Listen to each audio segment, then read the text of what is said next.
What's up everyone, today we'll be seeing what are the advantages of limiting our FPS in games and how we can do it on any GPU.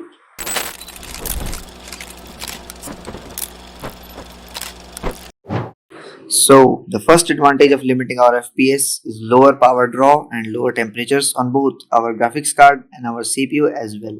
So in the before scenario, we can see on the GPU side, our GPU temperatures are hovering around 85 degrees Celsius, whereas in the after scenario, they are around 75 degrees Celsius, which is almost a 10 degrees difference, and that's huge. It means a lot for the longevity of your GPU.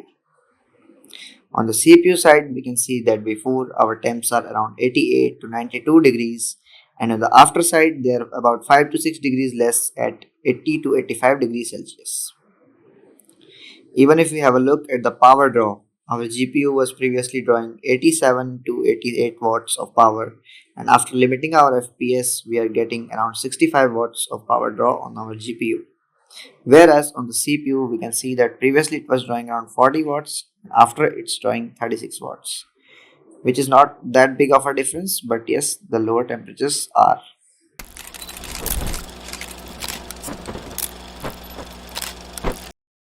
The second advantage that we have is that we'll have a smooth frame time graph. So, have you ever noticed that your game shows 50, 60, 70 FPS, but you don't feel like the game is running that at a frame rate that high? Why does that happen? It's because of the small bumps on your frame time graph, which are called microstutters. So, putting an FPS cap helps us get rid of those, and it can be a completely different experience in some games.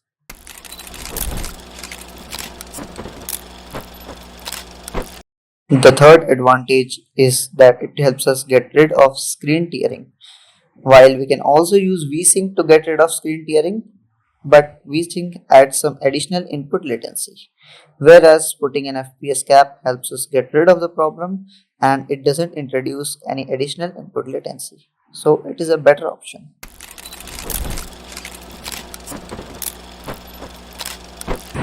Okay, so guys, this is our first method for limiting our frame rate, which is for NVIDIA users only. We can see here that in game we are getting right now around 240 to 50 FPS on the loading screen. So what we do is we search up NVIDIA control panel, open that. Now here in manage 3D settings, we can go into program settings. Here, if you can see your game, then it's fine. Else just click on add, and from here you will be able to see your game. If you still can't find it, then you can use the browse option as well. I can see my game here, Black Myth Wukong, which is by the name b1.exe. I add this, and here we can see that right now it is using the global settings. We have to find this one, max frame rate.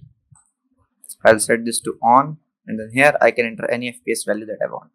For example, if I want to log it at 90, then I'm going to set it to 90 and OK. Apply this. It's taking a while, then we close this. So we cannot see the effect of this right away. We'll have to restart our game for this to work.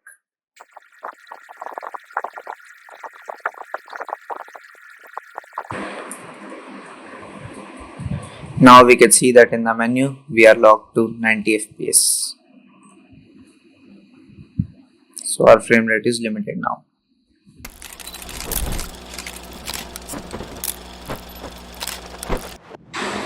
So guys, our next method works for every GPU. It works on AMD, NVIDIA, Intel and on integrated graphics as well. So for this, you just gotta search up MSI Afterburner and download it. I will leave the link in the description. Click here.